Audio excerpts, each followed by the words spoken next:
sababni bilbilli keenya guutuuf sababni bilbilli keenya cinqaa godhatuuf wanni guddaan guruppii irraa wanna bu'u kana beektanii kanaafuu suuraa fi viidiyoon wanni dhufe hundinuu telegiraamaa fi waastappii irraa akka inni gadi isinitti hin buune gaalaarii keessa achuma ta'a yeroo fedhan ilaaltan kan isin agarsiisa nafaana bu'aa. Obboleewwan kiyyaa jalqaba irratti mee waastappii isin agarsiisa. Waastappii fi telegiraama inni musiibaan jechuudha.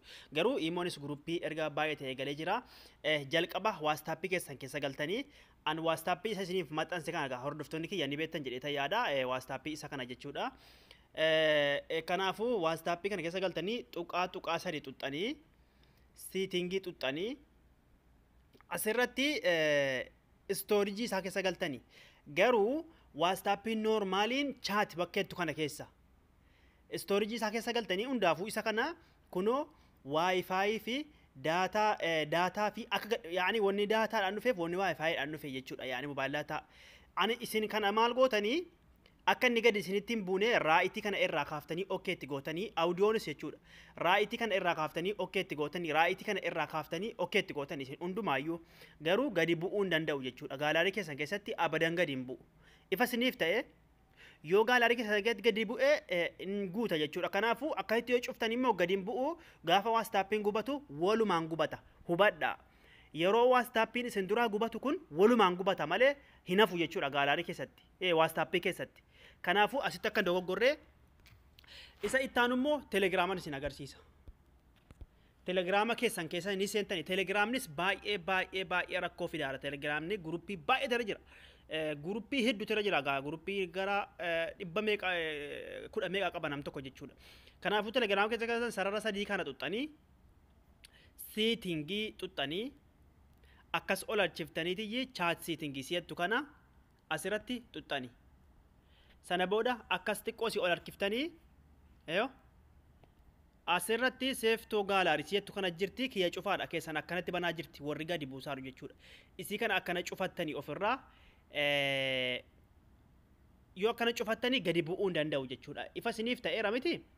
Kanaafuu akkatti illee waan hedduun isin agarsiisa garuu yeroo biraatiif isin eeggadhaa isiniif hojjedhaa.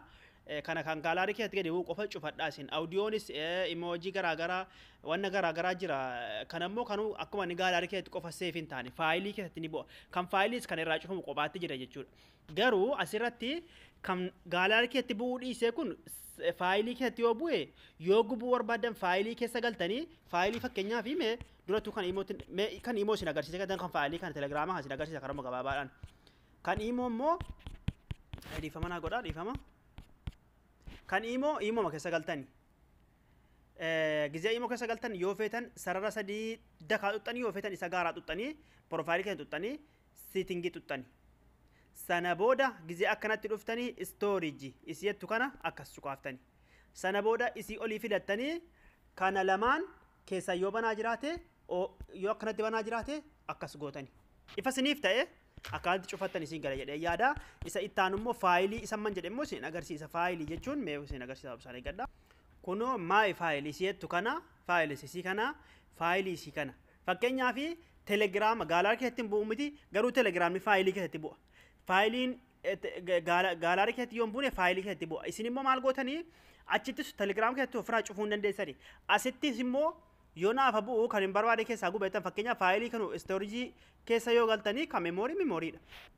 Asitti wanni telegiraama irraa dhufu kophaatti walitti qabama. Isin kana keessa kan telegiraama barbaadatan jechuudha. Yaani telegiraamni keessa deemee isin agarsiisuu hin barbaanne waan ta'e jennaan kana keessa deemtanii tokkoon kana keessa deemtanii akkas keessa deddeemtanii jechuudha. Telegiraama barbaadatanii telegiraama sana kophaatti kaa'aa keessa kan telegiraama fayyuma telegiraama gaduma qabdanii gubdani. Akkamitti isinii qulqullaa ifa isiniif ta'e yoo isiniif hin galle garuu eran deebi'a yeroo biraatti insha Allahu rabbuna.